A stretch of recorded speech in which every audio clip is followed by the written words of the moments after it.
In this video, we're going to take a look at how to trigger an abandoned cart email campaign with the help of Google Tag Manager and the email marketing tool Klaviyo.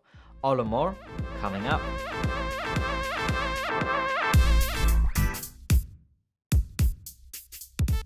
Hey there and welcome back to another video of MeasureSchool.com teaching you the data-driven way of digital marketing.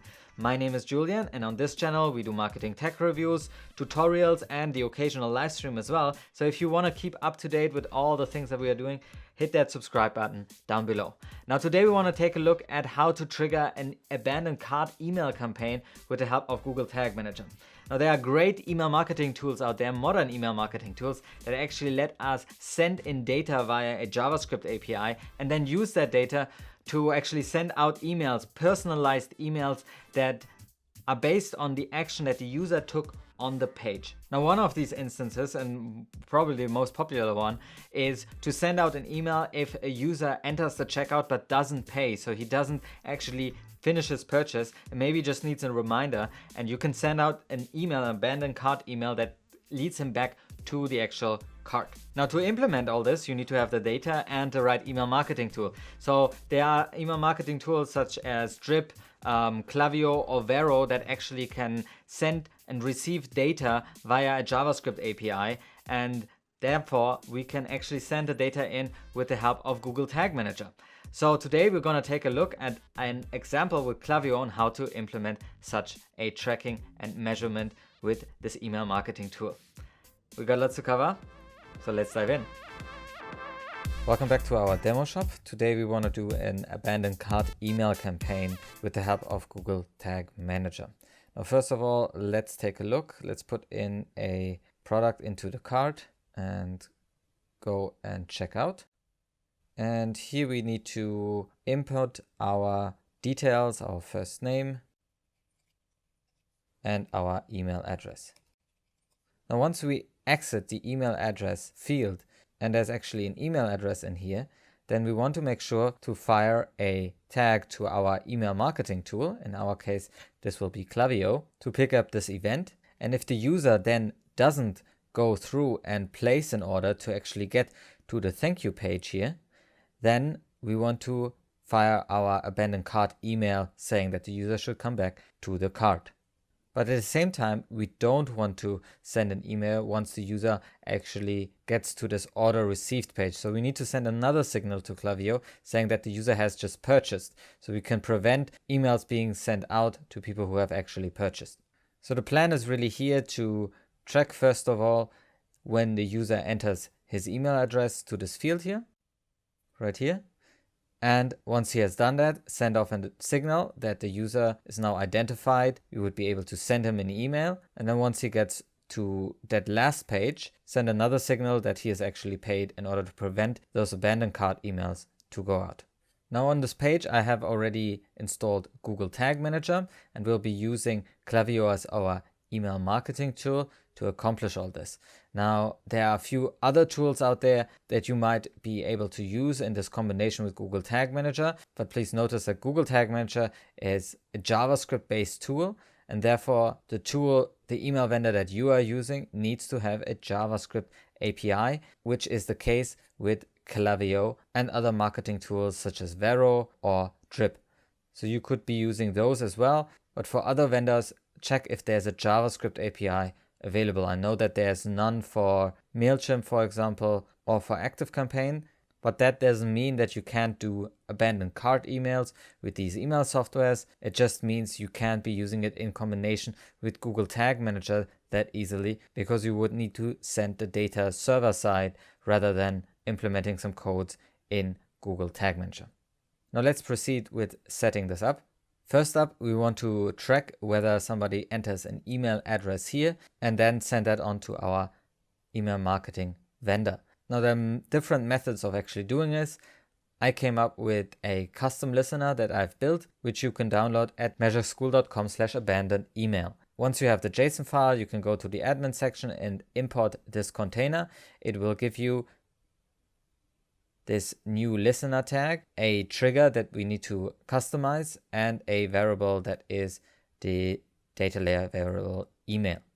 Now what does this listener actually do? Once we click into it, we can see this is a simple listener here that actually targets one specific element on our page and then sends data layer information once this element is out of focus. I use the blur event here, which you can read up on and is pretty well supported by most of the browsers. But again, I would test it if it works for you. But what this listener essentially does is look at this form field right here. And then once I go to the next form field or do the next action here, it loses the focus of this particular input field and then pushes information to the data layer, which we can then forward on to our email marketing tool. Now, in order to select the right element, you would need to use CSS selectors. So in our case, if I go here and right click, inspect this element, I would see how this is marked up. We have a class here, we have a type here, and we have a name here. The name is pretty unique, billing email, which if I wanted to use this for my CSS selector, I could try out going to the console, typing in document.query selector, then in parentheses, putting in my query selector. In our case, this is an input field, and we'll use our name to select this element like this. Press enter and see if we get a result. No, we don't get a result. Something went wrong. Let me see. I chose a dash. It needs to be an underscore. So now we get a result here that we can use as our selector for this element. So we can copy that and put it in right here. And that will then select our element and then attach an event listener to it that will look after if this element loses focus. Now we choose the loses focus again because we assume that the email address will be filled out once the user goes to the next field. Now there might be other methods of actually picking this up. You could also say, okay, if somebody clicks this button right here, we should have the email address ready. Maybe you want to fire your event then, but nonetheless, you would need to somehow pick up the email, and this is done by the listener as well. So here we are looking at that value data from the input field and transferring it onto the data layer. So let's try this all out. Now, one thing I forgot is that I attached a trigger, and this trigger actually fires on DOM ready, and I have restricted it to only fire on our checkout page. So it doesn't necessarily deploy this listener functionality on all the pages, but only on the page where I assume that the email address will be filled out. And that needs to be happening on DOM ready because document object model needs to be loaded in order for our event listener to be attached to the element. So you might need to change this trigger around for your needs. But for now, let's go into the preview and debug mode, go back to our page, fill out some information, and go to the next field. Now, once I clicked outside of this field, it actually lost focus, and then our listener picked up this event and forwarded on data to the data layer. So when we click here on this fifth data layer element, we see the email, and we see in the data layer what data has been transferred into the data layer. We now have the email address as a key here in our data layer available. Now, in order to use this in Google Tag Manager, you would need to build a data layer variable. I have already prepared this here. It's a simple data layer variable that looks for the key email and then forwards that on. So we should have already have that available in our variables. So here we see data layer variable email and test@test.com. So our listener functionality works. It is the first step for being able to send out these abandoned cart emails because we need to have the email address of the user to send out any emails. Now we can proceed with setting up our events. Again, we need to set up one event that fires into Klaviyo once the user is identified and entered the checkout page. So that would be really possible right after the user has identified himself. And then we need another event that fires once the user has actually paid and purchased, so we can prevent those emails to go out. So these two pages need to somehow be tracked. And when we look into the documentation of Klaviyo, we see here that there are different API calls. We can call an identify call. This would identify the user, and then certain track calls that are kind of like events, like in Google Analytics, that would then be seen by the system and can be used later on. So let's set this up.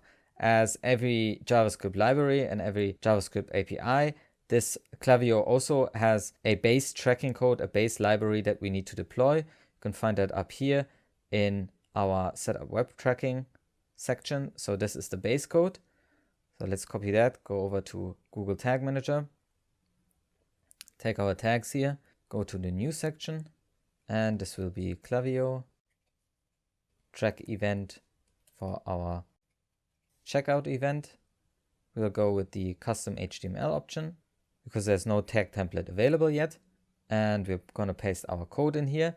Now afterwards, we want to actually fire a identify and track call. So let's go back to our documentation and see how we would do that. We have here our identify call.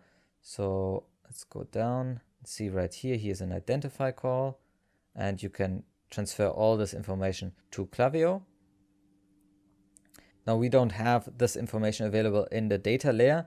We could put this in if you want to be a little bit more accurate with your emails as well, because as you have seen, the checkout field actually has a first and last name in them as well. So you could be picking that up as well, this information here, and forward this on to the data layer and then fill out this information. We don't have it available right now, so I'm just going to get rid of this and just fill out our email address. And this is done with a data layer variable. Like I said, this is our data layer variable for the email field. So this will push the information over that this user is now identified. Now we want to fire a second call, which is actually our track call right here. And this track call should fire an event, and we can call this whatever, but I will call this checkout viewed. And we can send out additional information which we won't need for now. Later, for a more sophisticated version, you want to send out additional information as well. Now we attach this whole thing to a trigger, and we have seen that the data layer actually transfers an event here, which is called email, and this email event will also be our trigger. So this will be a custom trigger for our email event. We'll go with the custom event option here, type in email, and then under the filter options, we'll actually choose a filter option where we can determine whether this is a real email address. So I'm just going to put an @ sign in here. You could get more sophisticated with regex options that actually match up correct email addresses. But once the email address has an @ symbol inside of it, I will fire my tag. Let's save this. Save our tag configurations as well and refresh. Let's try this all out. Let's reload here as well, first of all. And try this as well. First, last, test at test.com. I'm going to click outside. We should have our custom listener picking that up, and our tag then fires, and it should send over the information to Klaviyo. Now we can see this already in Klaviyo. If you go over to the profiles here, you should see our new identified user. So click on that. We can also see that now our event checkout viewed has just fired, and therefore that information is now inside of the system. Now, as you know, we need to also track the last option here, which would be our place order button. Now, once we get to the order received page, we want to fire another tag. So let's go over here and just duplicate this tag. And this time it will be a purchase event. Let's get rid of this. And the user is already identified. That is something that Klaviyo will remember. So we can get rid of this identify call. And this time we want to simply track if somebody has purchased. That should do it. We need to obviously attach a correct trigger. This time it's a bit easier because we can simply go ahead and choose something like the page view for our order confirm. You could get more sophisticated if you have already a proper data layer set up.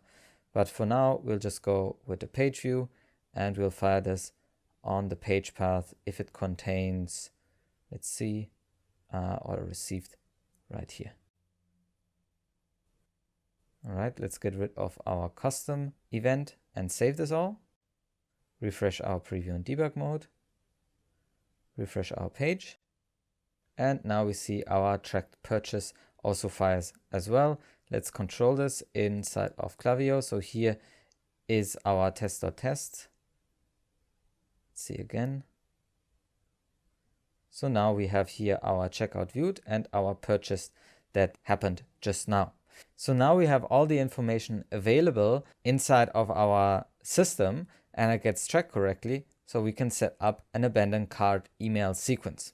Now, before you do this, I would really verify if this is working correctly with your Google Tag Manager account. The tracking gets deployed correctly, and obviously also then submit this as a version to all your users.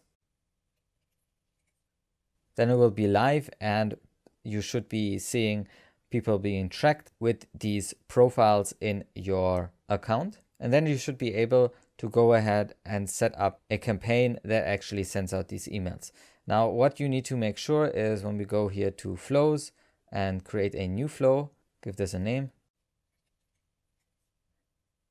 to make sure that these emails don't go out to everybody. And this is what our events are for. So we can trigger this flow once somebody takes a certain action, which in our case would be viewed the checkout.